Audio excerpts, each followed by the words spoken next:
Hola, soy el doctor Luis David Suárez Rodríguez, soy presidente de la Asociación Mexicana de Medicina Cannabinoide y en este momento vamos a revisar el tema del sistema endocannabinoide. Yo soy especialista en acupuntura y fitoterapia, egresado de la UAM, la carrera de médico cirujano de la Corsé en la UNAM. Tengo otra especialidad en medicina de regulación fisiológica, me dedico a la medicina funcional e integrativa y desde el 2011 me volví miembro de lo que es la International Association of Cannabinoid Medicine, de la IACM. Gracias a ellos es que he podido conocer a profundidad esta medicina y pues desde hace un par de años soy el presidente de la Asociación Mexicana de Medicina Cannabinoide. Conflictos de interés: declaro que soy el presidente de la AMCAN y recibo ocasionalmente apoyo para viáticos de la asociación. He recibido apoyo de Spectrum Therapeutics para la realización de materiales científicos y he recibido un apoyo de ICANN para este curso. Bueno, entrando ya un poquito en nuestro tema del sistema endocannabinoide, quisiera resaltar un poco acerca de su historia y situarnos en el siglo XIX. Ya se conocían los efectos del cannabis, los médicos como William O'Shaughnessy lo había traído a la farmacopea inglesa o al uso común en Inglaterra, y el doctor Moreau de Tours, psiquiatra, lo había traído a París. Y entonces ya se conocían, digamos, los efectos del cannabis como medicamento y como intoxicante, pero no se conocía cómo funcionaba el cannabis. Para el año 1898, ya un grupo de investigadores encabezados por el Dr. Wood logran aislar el CBD del charas hindú. Curiosamente fue el CBD el primer cannabinoide que se aisló como tal de la mezcla de cannabis. Para 1930, los doctores Kahn, Todd y Adams descubren la estructura molecular de este mismo CBD y lo aíslan en la planta del cannabis. Y no es sino hasta 1960 cuando el doctor Rafael Meshulam y su equipo en la Universidad Hebrea de Jerusalén logran aislar y sintetizar el THC. Esto fue realmente un hito porque, pues, si bien sabíamos que intoxicaba el cannabis, no sabíamos por qué. Y entonces, para saber por qué, lo primero que teníamos que conocer era cuáles eran los componentes fundamentales. Primero vino el aislamiento del CBD y luego en 1960 el del THC. Y hasta 1988 se identifica una estructura en nuestro DNA que codifica para un receptor que se conoce como el receptor CB1 cannabinoide. El doctor Devane, que logra esto en ese momento, pues abre la puerta a la existencia de un sistema endocannabinoide en el cual trabajan o sobre el cual ejercen sus efectos los cannabinoides en los sistemas biológicos. Para 1993 se identifica otro receptor, el receptor CB2, y en 1992 el doctor Janus y su equipo logran aislar la anandamida, que es el primer endocannabinoide, y con esto se caracteriza por fin el sistema endocannabinoide, ¿no? Hay una línea de tiempo muy clara entre 1940 hasta 64, cuando en 1940 se identifica y se aísla el CBD, en 1964 el THC, después en 88 y el receptor CB1, para 1990 se logra clonar, en 92 la anandamida, en 93 el receptor CB1 se clona y al final, para los años 2000, pues tenemos que se descubre el sistema o la manera de señalización retrógrada con la cual trabaja el sistema endocannabinoide, y entonces se caracteriza cada vez mejor a este sistema. Desde entonces a la fecha, pues ha habido un gran interés por conocer y utilizar en el contexto terapéutico la cannabis. Se han desarrollado ya varias formulaciones farmacéuticas como Sativex, Malinol, Epidiolex, y se investigan en el momento miles de potenciales aplicaciones clínicas basadas en este sistema endocannabinoide y su interacción. Hay leyes diferentes y regulaciones diferentes del cannabis en varios países, pero la ciencia es una, y aquí también les muestro pues una carrera en la cual se han aislado cada vez más receptores de cannabis. No es nada más el CB1 y el CB2, sabemos que actúan sobre los GPR 55, 18, 119, sobre el TRPV1, el vanilloide y muchos otros que vamos a revisar el día de hoy. Por lo tanto, decimos que nuestro conocimiento del sistema endocannabinoide, pues en realidad es como la puntita de un iceberg. Solamente vemos una pequeña parte de este, y la gran mayoría del sistema y de sus interacciones y de cómo funciona, pues todavía las desconocemos, están bajo el agua, y es tarea para descubrirlas en las fechas venideras, ¿no? Un poquito vamos a revisar en esta presentación lo que es la farmacología del sistema endocannabinoide, y eso es importante recordar algunos conceptos que son, a lo mejor lo revisaron en sus primeros años de formación médica, en los años de farmacología, y vale la pena tenerlos presentes, sobre todo, por ejemplo, el concepto de agonista, que es un compuesto que activa un receptor. Un agonista completo es más potente que un agonista parcial y produce una respuesta funcional máxima en el receptor. Un agonista inverso es un compuesto que se une al receptor de manera que induce una respuesta farmacológicamente opuesta a la inducida por un agonista. Un antagonista, por ejemplo, es un compuesto que se une a un receptor por su sitio ortostérico, pero no activa el dicho receptor, sino que lo bloquea. Y un alostérico quiere decir que actúa en un lugar diferente de aquel en el cual normalmente se ejerce su efecto una determinada sustancia. Ahí hay algunas otras definiciones en la diapositiva para que las tengan presentes a lo largo de esta presentación. También hablaremos un poco, como les decía, de receptores, y es importante, por ejemplo, conocer que el receptor acoplado a proteína G o GPCR es un receptor de 7 dominios transmembrana, cuyo se activa mediado por la proteína G y activa las vías intracelulares de transducción de señales, ¿sí? Lo que es la desensibilización de receptores, cuando una exposición crónica a los agonistas del receptor disminuye la respuesta de señalización. Lo que es la selectividad funcional también, como diferentes agonistas pueden activar diferentes respuestas sobre las vías de señalización en el mismo receptor. El sistema endocannabinoide, entonces, es un sistema de comunicación intercelular. Se parece a un sistema de neurotransmisión, pero es mucho más complejo que eso, porque no está nada más en tejido nervioso, se involucran otros órganos y tejidos. Es un sistema de integración de la información sensorial y fisiológica de los vertebrados. Está presente en todos los animales que tienen simetría axial y por lo tanto una columna vertebral. Y regula la interacción fina en el eje psico-neuroendocrino inmunológico, es decir, todo lo que llega al ser humano en forma de información, este sistema psico-neuroendocrino inmunológico lo va a transformar en otra información, y ahí, en esa regulación de esa integración, es donde funciona el sistema endocannabinoide. El sistema endocannabinoide es un sistema de integración de información sensorial de los vertebrados y regula la interacción de este eje psico-neuroendocrino inmunológico, que en la diapositiva están viendo como el eje psico-neuroendocrino inmunológico pues viene desde las funciones cerebrales superiores, como es la cognición o la ideación o las emociones, y va a tener un efecto mediado por diferentes glándulas, hormonas y citocinas, ¿verdad?, en transmitir información desde el cerebro superior hasta los tejidos y órganos, y a la vez de regreso desde los tejidos y órganos hacia el cerebro superior, pasando por el sistema inmunológico, las glándulas endócrinas periféricas, la adenohipófisis y la epífisis, el hipotálamo y finalmente la corteza cerebral. ¿Okay? El sistema endocannabinoide se le reconocen tres componentes fundamentales. Lo primero son los endocannabinoides, de los cuales los más importantes son la anandamida y el 2-acilglicerol o araquidonilglicerol o 2-AG. Luego está como segundo componente del sistema los receptores y sus ligandos intracelulares, en especial los receptores CB1 y CB2, que son, ya vimos, receptores ligados a proteína G. Después el receptor TRPV1 o vanilloide, el GPR55, el receptor huérfano, que se le conocía en algún momento, los PPAR, que son receptores de activación de proliferación de las peroxidasas y que son receptores nucleares que modulan la expresión genética.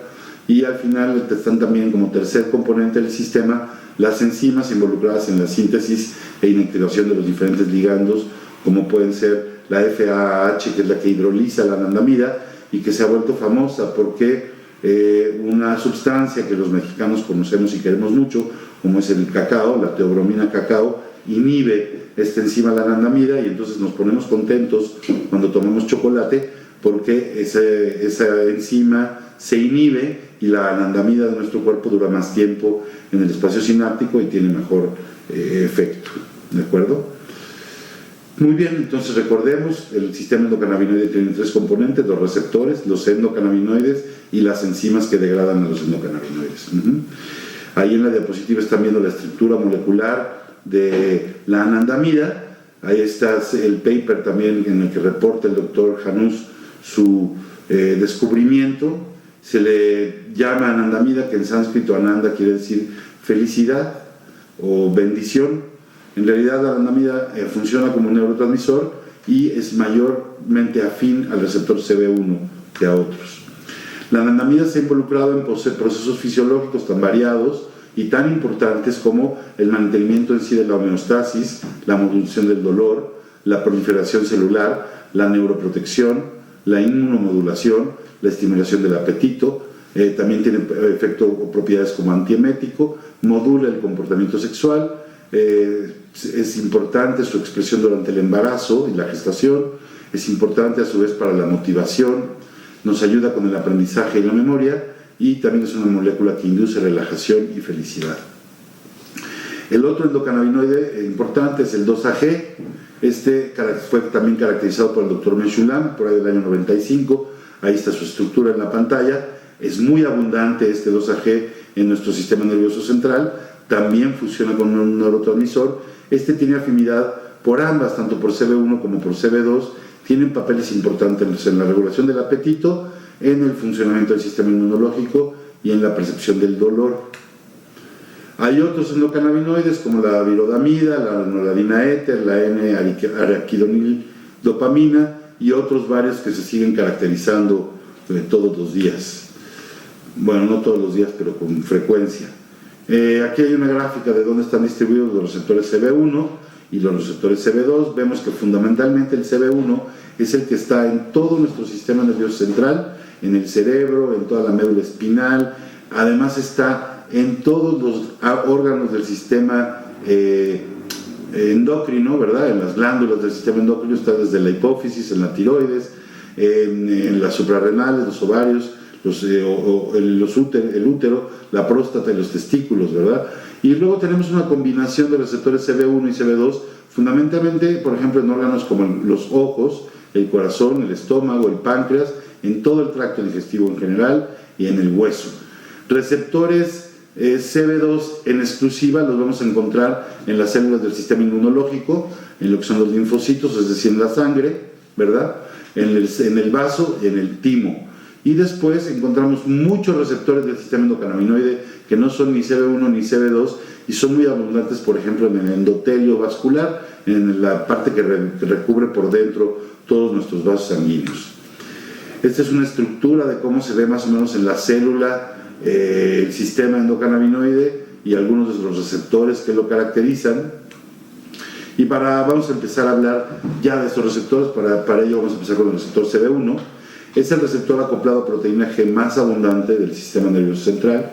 Se expresa también, como ya vimos, en pulmones, en hígado, en tiroides, en páncreas, en todas las glándulas del sistema endocrino. Es muy abundante en la corteza sensorial y motriz, en los ganglios basales, en la sustancia nigra, en el globus pálido, en el hipocampo y en el cerebelo. Está muy poco presente en el tallo cerebral. También está presente en el sistema nervioso enteral, en el tubo digestivo. Se encuentra principalmente en neuronas presinápticas y tiene permanencia sobre neuronas que liberan GABA o glutamato. Su efecto más importante de este receptor es inhibir la transmisión sináptica. Aquí estamos viendo en la gráfica muy simplificadamente cómo este receptor CB1, en el momento que se activa, ¿sí?, va a liberar otro neurotransmisor a la vez que va a bloquear la producción del que estaba. A ver, vamos a cortar ahí. Tenemos que editar. Me regreso. También el receptor CB1 está presente en el sistema nervioso enteral, en el tubo digestivo, en las neuronas presinápticas, en neuronas que fundamentalmente liberan GABA o glutamato. Y este receptor, lo más importante es que es un switch, un interruptor de la actividad sináptica.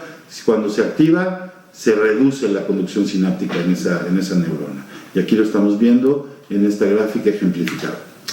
Aquí hay la señalización sináptica del sistema endocannabinoide, que, como les comentaba al principio, se ha caracterizado por ser retrógrada, es una señalización retrógrada. ¿Qué quiere decir con eso? En la neurona presináptica, por ejemplo en esta, se libera un neurotransmisor, digamos que es GABA, y este neurotransmisor GABA viaja por el espacio sináptico, llega hasta la segunda neurona, en el cual activa, por ejemplo, los canales de calcio, activa el retículo endoplásmico y el aparato de Golgi para que haya transcripción genética. Y al final, esta neurona va a producir los endocannabinoides 2-acilglicerol y anandamida, que van a ir a actuar sobre el receptor CB1 de la membrana de la neurona presináptica, es decir, la que liberó el GABA. ¿Y qué es lo que van a hacer? Van a hiperpolarizar esta membrana y van a inhibir la liberación de más neurotransmisores, ¿ok? Entonces aquí está explicado esa liberación retrógrada de neurotransmisores, que es única y exclusiva del sistema endocannabinoide, es el único que actúa de esta forma en nuestro cuerpo y es muy importante porque le da características importantes a su funcionamiento. Ese es el receptor CB1, una imagen de cómo se ve molecularmente. Son los endocannabinoides 2-AG y anandamida, son agonistas total y parciales de este receptor, al igual que el THC, y la estimulación de este receptor produce efectos psicotrópicos. Los principales efectos psicotrópicos del cannabis se deben a la estimulación de este receptor CB1. También está presente en las vías espinales de conducción de los impulsos dolorosos. La activación de este receptor inhibe los canales de calcio y de la adenilato:ciclasa ciclasa y activa los canales de potasio y MAP sinasa, ¿verdad? Clásicamente se veía el receptor CB1 como una cuestión muy simplificada. Hoy sabemos que además están involucradas en su activación las células, por ejemplo, de la glía, los astrocitos. Hay también una activación de procesos mitocondriales cuando activamos el receptor CB1, y esto es pues producto de que apenas se descubrió el receptor en 92 y para el día de hoy pues han pasado apenas 28 años que hemos podido investigarlo. Más investigamos, más conocemos de la importancia de este receptor en la regulación, sobre todo, por ejemplo, en temas que tienen que ver con la inflamación en el sistema nervioso central, en donde participan los astrocitos y las células de la microglía. El receptor CB2 está presente en todas las células y órganos del sistema inmunológico, como ya lo hemos mencionado. Esto se incluye por todas las sanguíneas, linfocitos, neutrófilos, macrófagos, monocitos, eosinófilos, también a los macrófagos tisulares, en este caso como la glía o la microglía, que son los macrófagos del sistema nervioso central.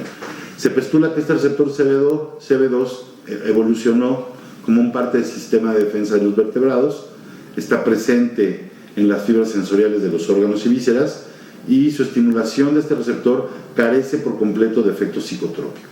El receptor vanilloide o TRPV1 es un receptor muy interesante que se activa también por capsaicina, por ejemplo, y que es muy importante su activación para suprimir la sensación dolorosa. Es un receptor postsináptico intracelular que se estimula, entre otras cosas, como ya vimos, por capsaicina, también por NADA, por el calor, por soluciones ácidas. Está involucrado en el dolor, la nocicepción y la sensibilidad hacia la temperatura. Se expresa también en las neuronas dorsales de la raíz dorsal de la médula espinal y en el ganglio trigémino. Coincide en localización con receptores CB1 en neuronas sensoriales centrales y con receptores CB2 en neuronas sensoriales periféricas. El doctor Pertwee demostró que la regulación positiva de este receptor se produce cuando hay una lesión nerviosa y la neuropatía diabética, señalándonos la importancia de este receptor TRPV o vanilloide 1 para modular la percepción del dolor, ¿de acuerdo? También, de hecho, el THC y los agonistas sintéticos CB1 o CB2 interactúan con el TRPV1, pero con una actividad y potencia intrínseca relativa más bajas que las exhibidas por la anandamida. El N-arequidonildopamina, NAD, también es más potente que la anandamida como un agonista del TRPV1, y en cambio CBD y CBG son agonistas completos en estos receptores, es decir, bloquean la percepción del dolor, tanto el CBD como el CBG. La OEA o el leviletanolamida también es un potente agonista de este receptor TRPV1, pero no muestra actividad en los receptores CB1 o CB2. El receptor GPR55 que están viendo en su pantalla es bien importante. Este receptor, por mucho tiempo no sabíamos a qué familia pertenecía, entonces lo llamaban como parte de los orphan receptors o receptores huérfanos, pero en 99 se le identifica como parte del sistema endocannabinoide. Está muy abundante también en el sistema nervioso central, está sobre todo en las neuronas que liberan glutamato en axones de terminales excitatorias. Su principal agonista endógeno es el lisofosfatidilinositol o LPI, y su activación tiene un importante efecto anorexigénico, nos quita el apetito. De hecho, el fármaco Rimonabant, que fue un potente agonista del CB1, era un agonista clásico también de este receptor GPR55, o es un agonista de este receptor. El CBD es también un antagonista, es decir, bloquea el efecto de este receptor y es un antagonista muy efectivo. Este efecto del CBD es clave para entender por qué el CBD no sirve para tratar epilepsias u otros trastornos convulsivos, ya que el CBD reduce la cantidad de glutamato disponible en las terminales presinápticas de las neuronas excitatorias durante una crisis convulsiva. Quiere decir que tienen menos combustible esas neuronas para realizar una despolarización y a la vez detonar una convulsión. Entonces, parte de la utilidad y de la eficacia del CBD en el tratamiento de la epilepsia o de los trastornos convulsivos pasa por la activación de este receptor GPR55 y la disminución del glutamato en el espacio o en las neuronas presinápticas, ¿verdad? Fuera del sistema nervioso central, el GPR55 también es muy importante, es muy ubicuo, está en muchos tejidos, se conoce poco su papel fisiológico, pero sí sabemos que está implicado en la respuesta a muchos tipos de cáncer. Entonces, cuando vemos GPR55, ¿verdad? Es un receptor que está facilitando la proliferación de muchos tumores, como puede ser el cáncer de mama, el cáncer de ovario, el glioblastoma o el colangiocarcinoma. Nuevamente, fíjense qué importante la actividad del CBD para poder bloquear este receptor y reducir la mutación de algunos cánceres, ¿de acuerdo? Entonces, este receptor huérfano es un receptor que le da ventajas broncogénicas a las células tumorales.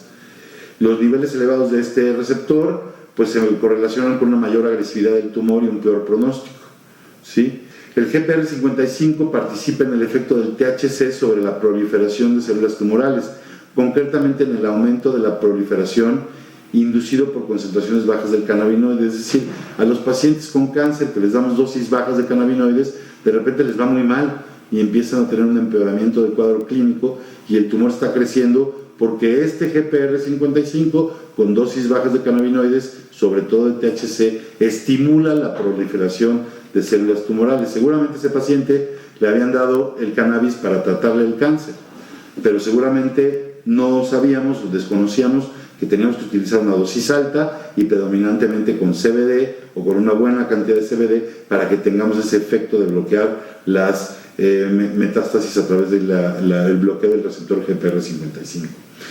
Estos son también aquí en la pantalla algunas otras funciones o procesos fisiológicos en los cuales se ha involucrado al receptor GPR55. Fíjense qué importante, en el sistema inmunológico está involucrado en la analgesia, en la excitabilidad de los ganglios dorsales de la médula espinal, está además involucrado en la liberación de insulina, en la regresión del tejido residual de la placenta, como un antiinflamatorio para las células cebadas del sistema inmunológico, para controlar la microglía, como un equilibrio hacia las citocinas proinflamatorias, y también en la vasculatura para la vasorelajación. O sea, todas estas funciones que ven aquí en pantalla está implicado este receptor GPR55. De ahí también el interés de fármacos o estrategias para manipular este receptor o bloquearlo y poder ayudar a un gran importante número de patologías. Estamos hablando de los receptores PPAR que están viendo en pantalla. Estos receptores también, bueno, los conocemos como receptores activados por la proliferación de peroxisomas, son por lo general intracitosólicos, están en el núcleo de la célula, son parte de una familia importante de receptores nucleares. Sus agonistas clásicos son algunos ácidos grasos y sus derivados, incluido el ácido oleico, el ácido araquidónico, el leucotrino B4 y la prostaglandina J2.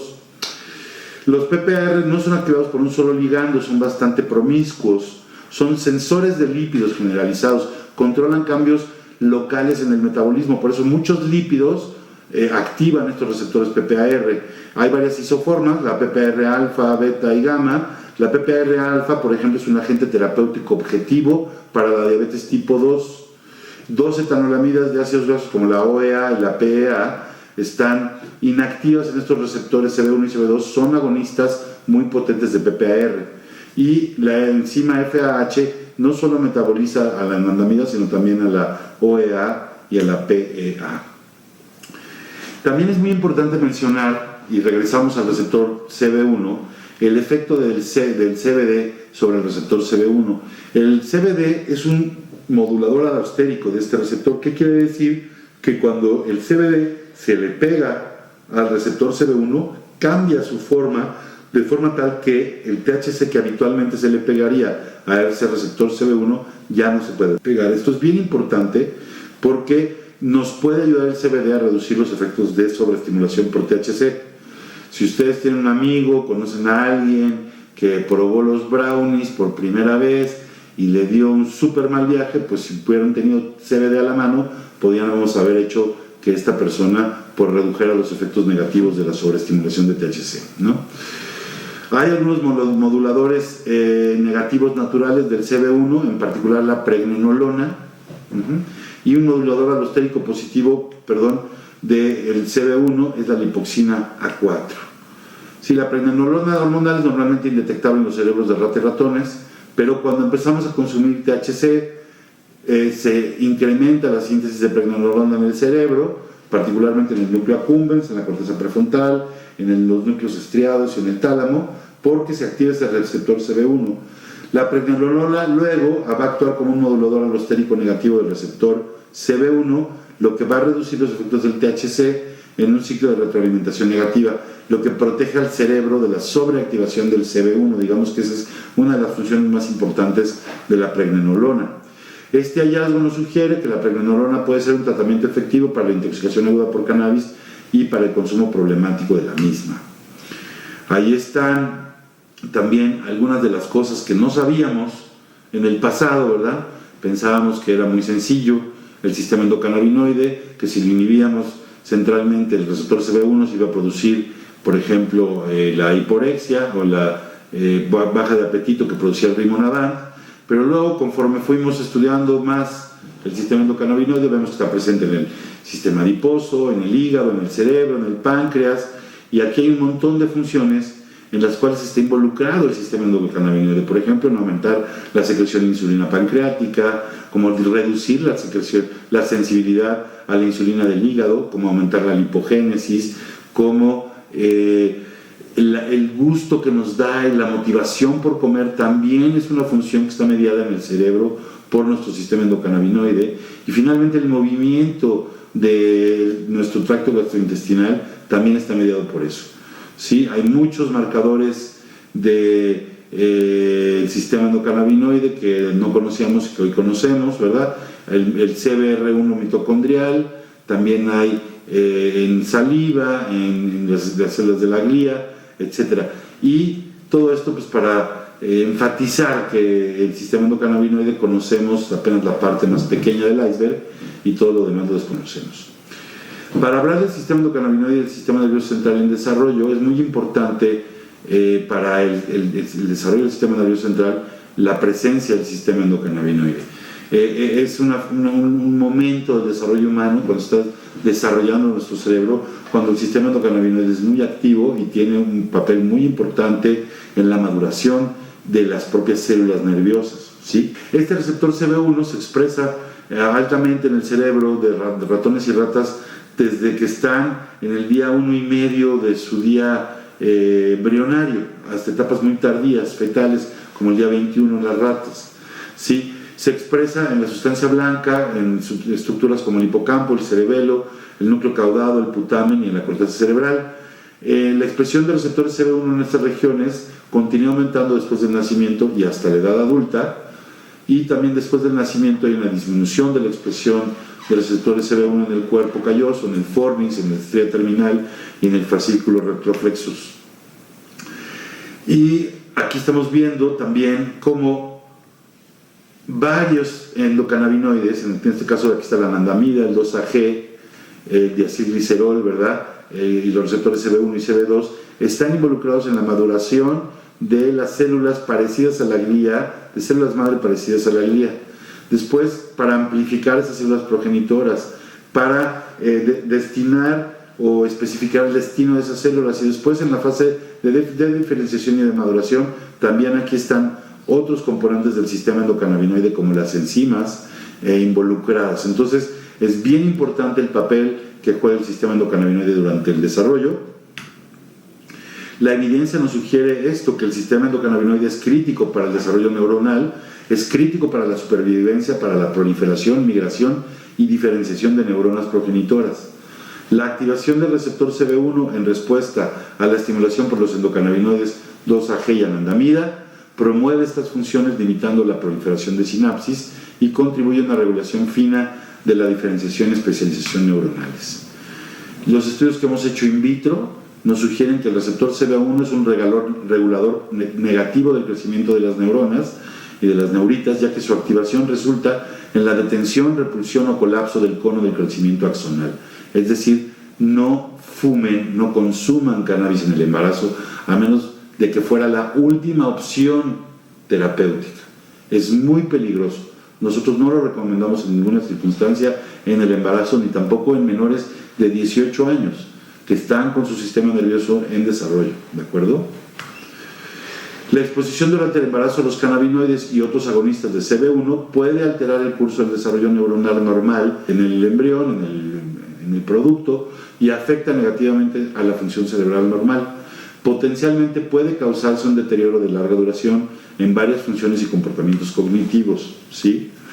Este sistema endocannabinoide que descubrimos apenas hace 30 años, hoy se reconoce que es un importante modulador de la actividad sináptica en todo el sistema nervioso central. Los receptores CB1 se ubican de manera más prominente en las terminales presinápticas de neuronas que liberan otros neurotransmisores como glutamato, GABA, serotonina, noradrenalina, etc. En esos sitios los agonistas CB1, así como las 2-AG y anandamida, actúan para reducir la liberación de neurotransmisores. Es importante también notar que el THC, cuando empezamos a ingerir o a consumir cannabinoides de fuera, esto se va a pegar a todos los receptores CB1 y se va a ver una activación global de los mismos. Cuando estamos hablando del sistema endocannabinoide, los endocannabinoides se producen en donde se necesitan, en ese espacio sináptico actúan y después se degradan, no se quedan por más tiempo en el espacio sináptico ni viajan por la sangre, se producen a demanda en donde se requieren y después se degradan. Esto más el sistema de señalización retrógrada son características únicas y exclusivas del sistema endocannabinoide. Es importante, ahora también se está jugando farmacológicamente con las enzimas que pueden potencialmente hacer que aumente el tiempo que duran los endocannabinoides en el espacio sináptico, y esto está siendo también objeto importante de investigación y desarrollo farmacéutico, ¿verdad? Para ver cómo podemos modificar estos fármacos. Muy bien, eso sería todo en cuanto al sistema endocannabinoide. Muchas gracias.